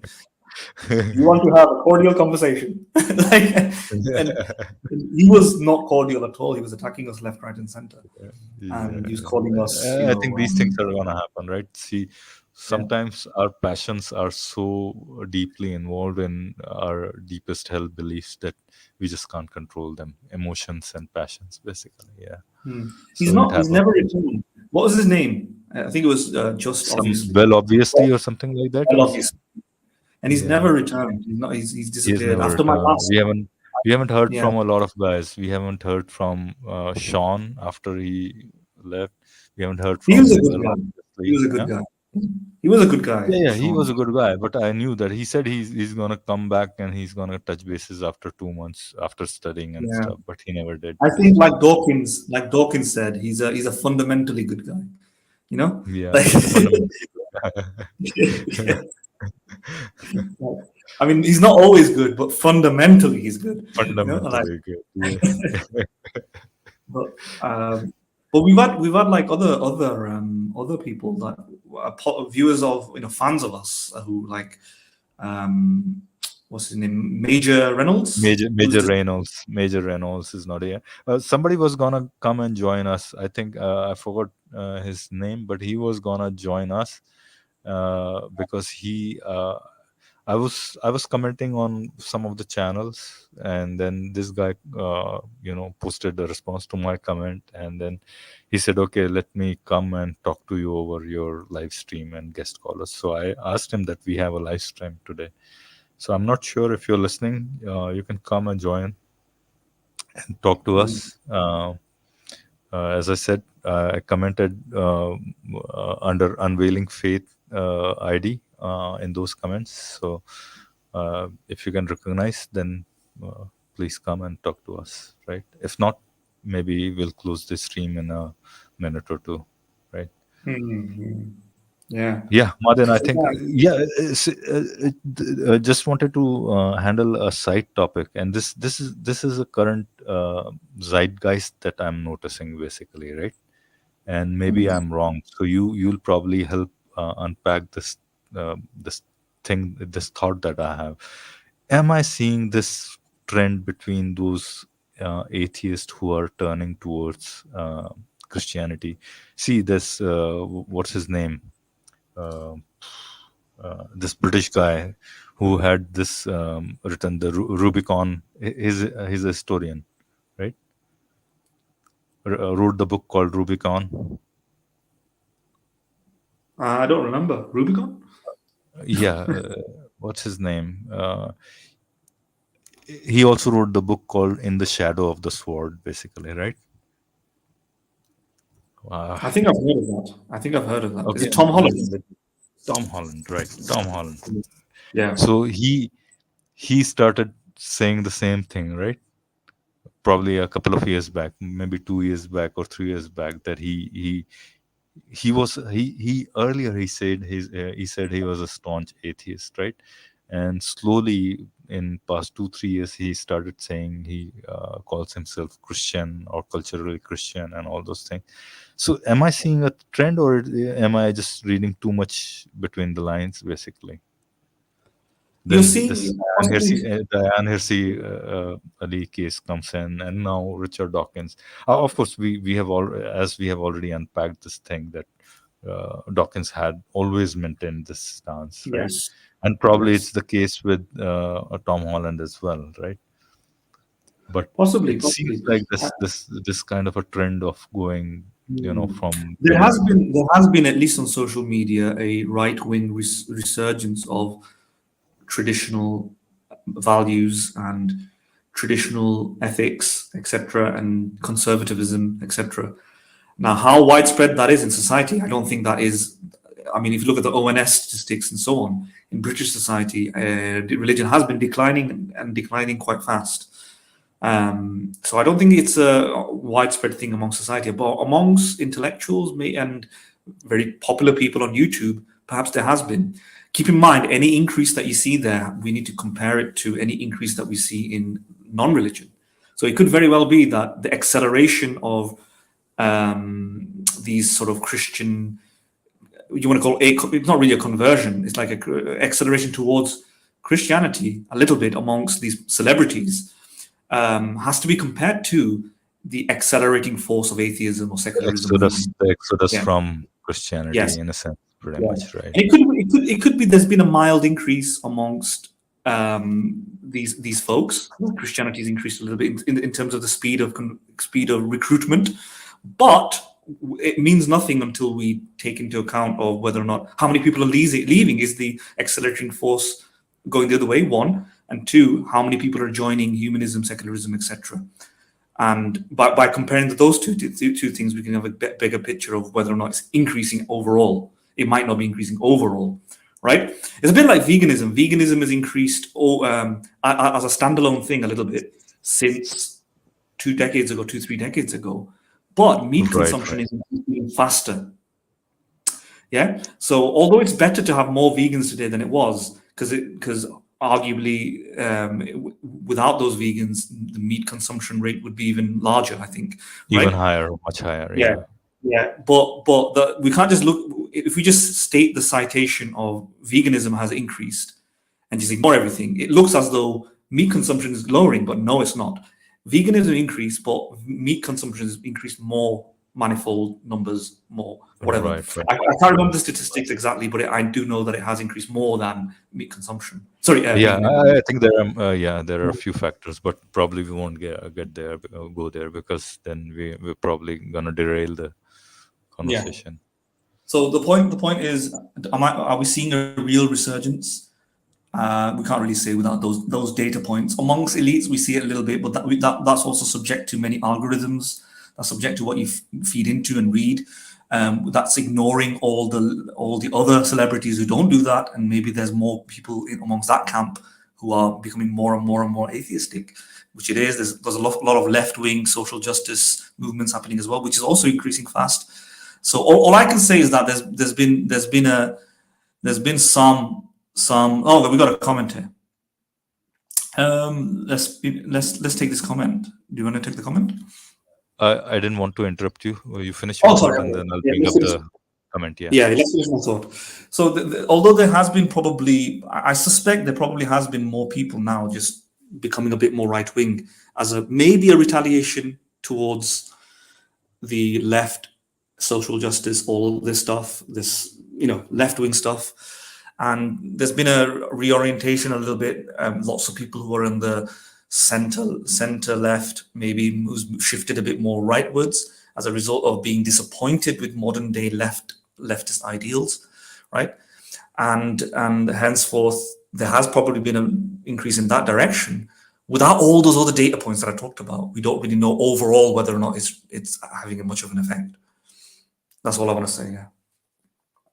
All right. Yeah. That's all right. Let's read this. Not too many comments today, but let's read this by Lazy's Live. He was there for a bit, and then he left. So, Martin, although God delusion was not really good at countering arguments for God, but I think it's still thought-provoking for general public. I think God delusion acted like a door to atheism for me.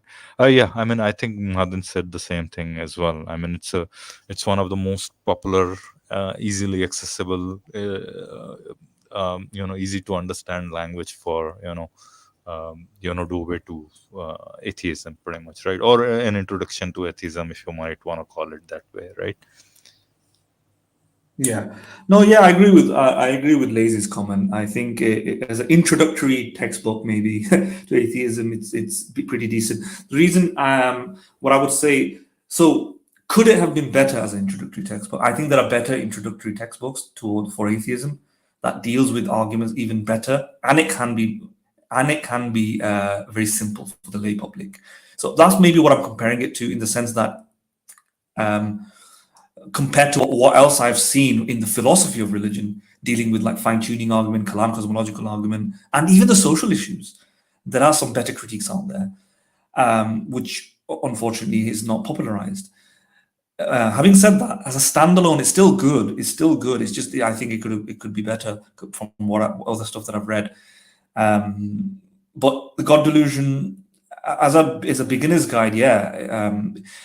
The thing is, what I would agree with Lazy on is that you need simple arguments to deal with the simple people around you, right? Not everybody is a William Lane Craig. Not everybody is, Alvin Plantinga, or any of the other philosophers.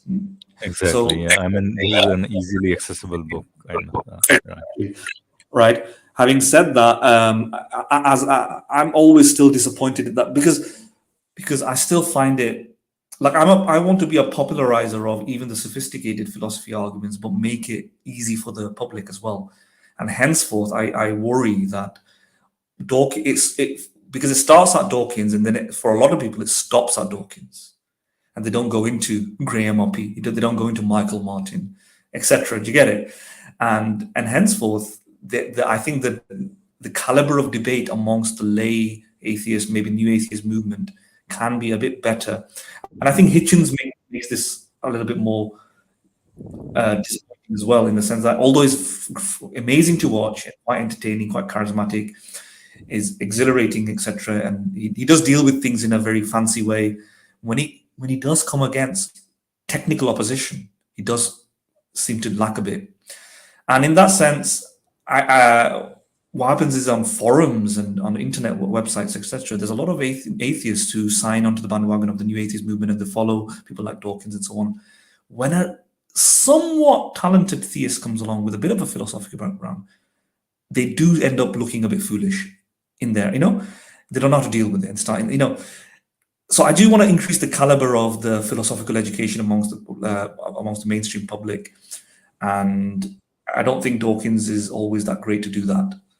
But Yeah, I think I agree with your point, and all you have said very well put. Basically, I think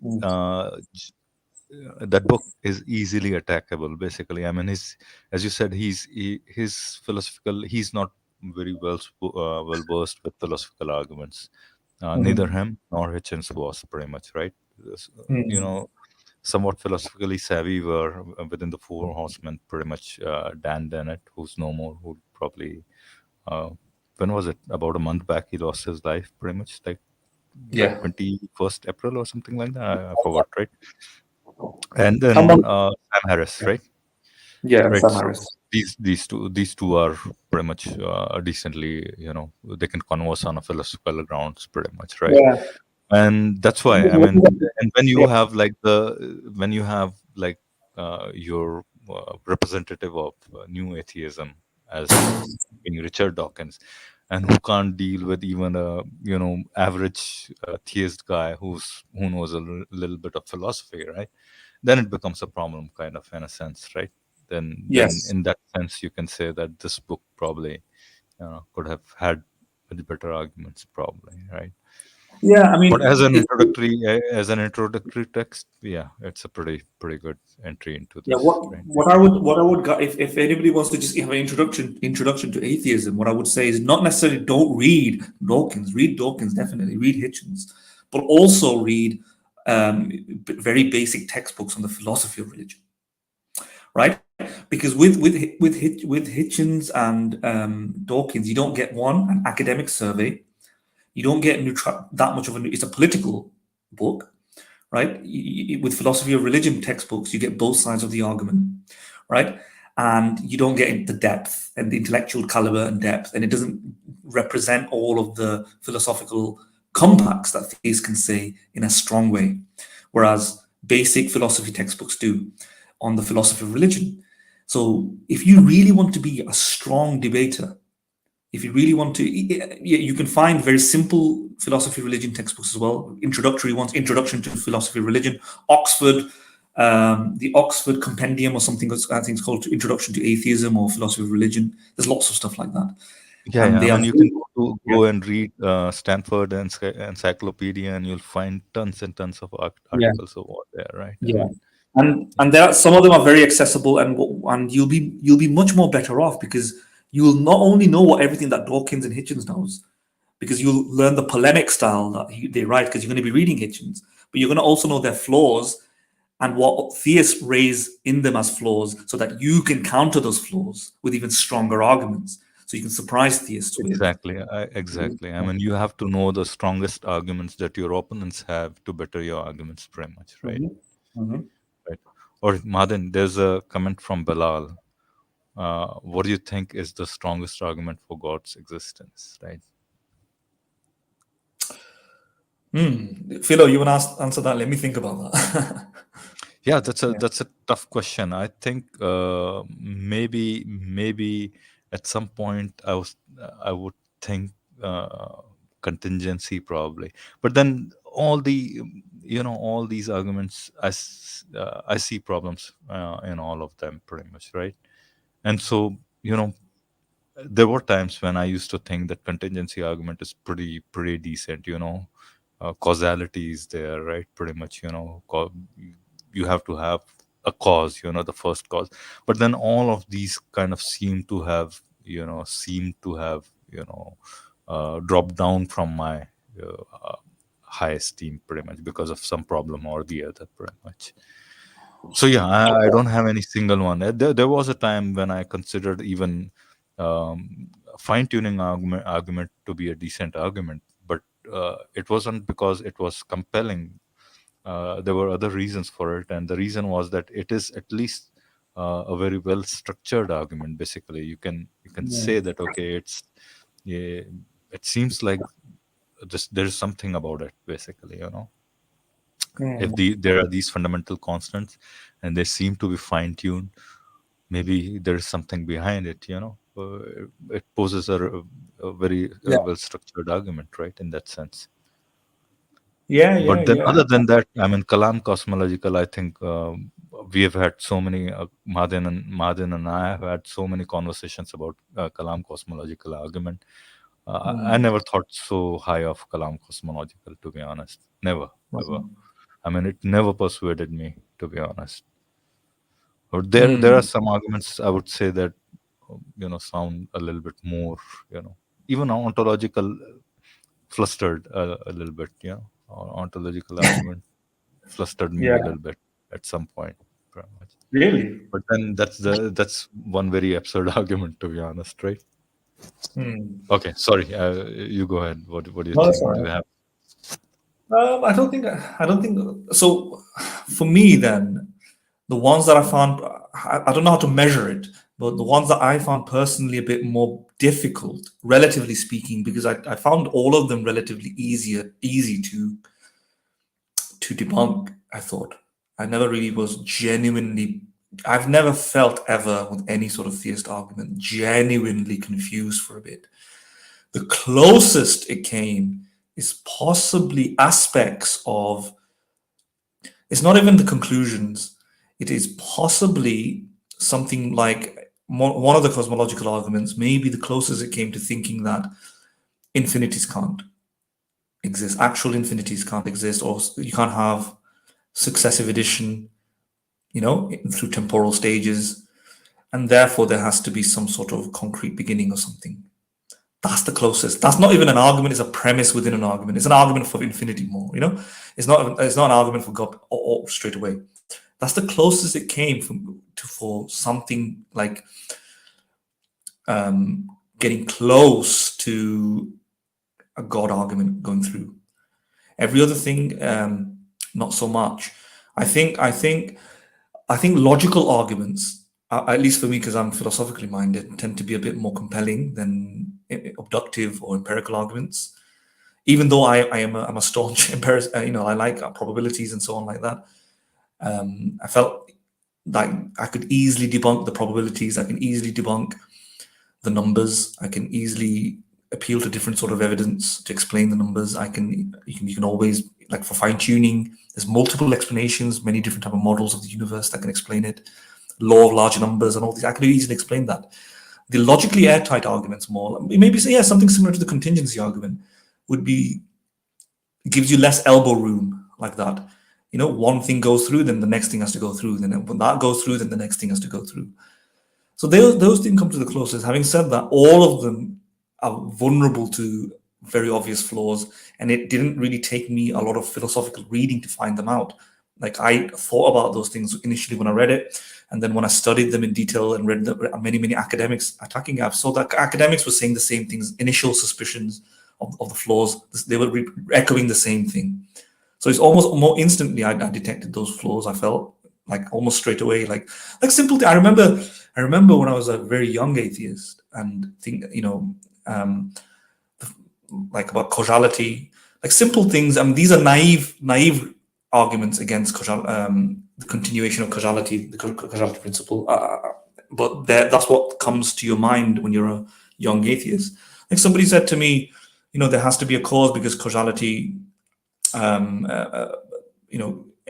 effect has a cause. The universe is like an effect, and there's a cause. And the first, I didn't have to read about anything. I didn't go into philosophy and start reading about it. The first thing I thought, but every effect has a cause within the universe. How do we know that happens outside of the universe? Right. Right. So And yeah. yeah. So basically, No, what I'm trying to say, a lot of these, so most arguments for me, I intuitively detected to be flawed, and some of those intuitions were validated by many philosophers when I read it. So I was never really completely confused ever. The closest it came again was infinities, maybe thinking that there can't be an infinite. And another premise, I think the closest it came to me going close to theism again, is nowhere near theism. This is how bad it is. It's like saying the closest I got to Mars was I went to France. That's the closest I went to Mars, right? So it's nowhere near Mars, is it? Going to France. So nowhere Right, near right. the closest.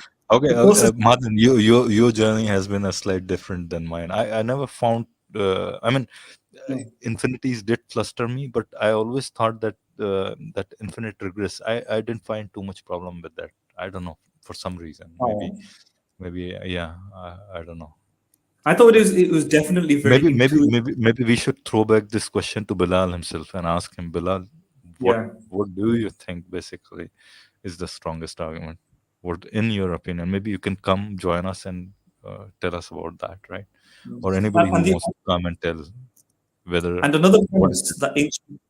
premise that inched me, it's not even an argument, it's a premise in an argument. Another premise that inched me a bit more closer to potentially accepting the conclusion God. Again, not really there. It's like going to France, but not being infinitely away from the beginning of the universe. That's how far I got. France is nowhere near the beginning of the universe.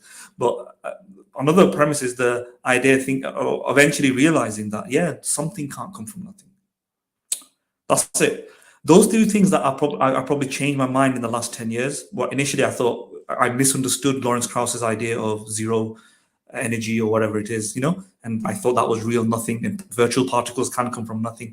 I've now in 10 years thought against that and thought, actually, no, philosophically, that might be logically impossible. That's it. That's as close as I've got to God. Does that get you to God? No, it doesn't. It's just one premise, right?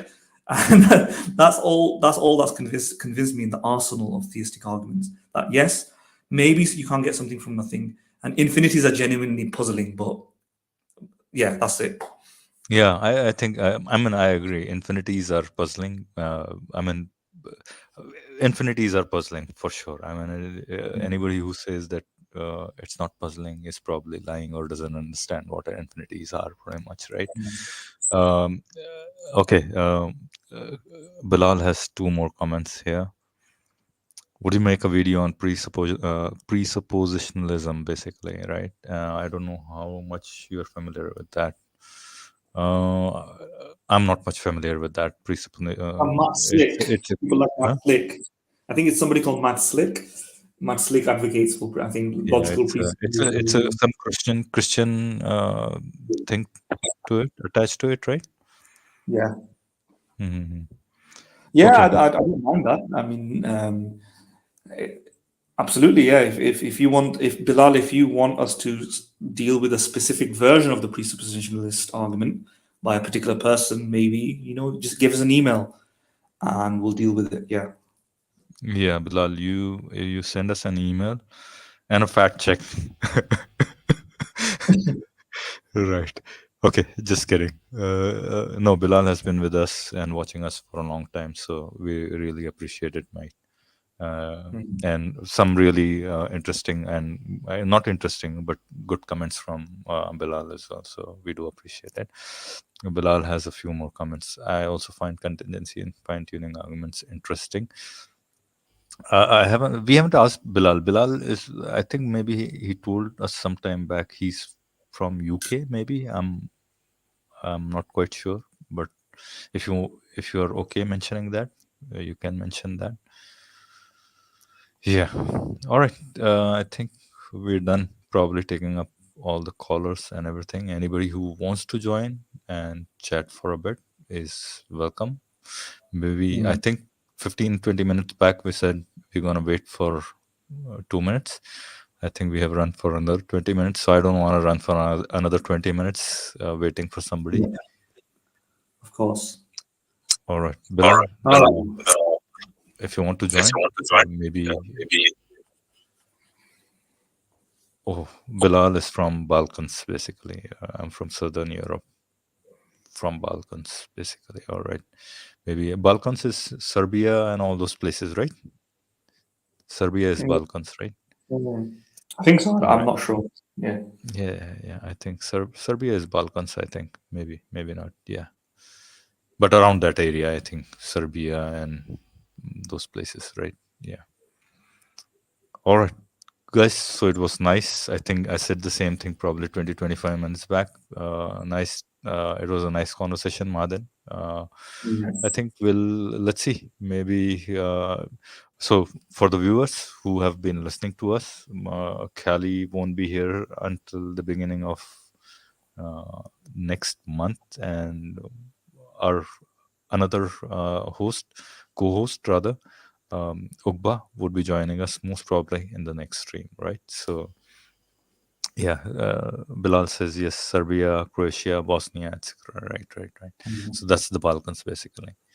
All right, guys. Thank you very much for listening to us, and do like, subscribe, and share as much as you can, right? And consider financially supporting us. And if you can, that'll be awesome. If not, just spread the word. Let everybody know. Let the English-speaking world know that we have another channel called Unveiling Faith. That's the English-only channel. Maybe in coming months, probably within a 2-3 month period, we're going to do our English streams exclusively on that channel and keep this Philo Sapiens channel for Hindi Urdu streams only, right? So with having said that, thank you, Madan, and thanks everybody for listening.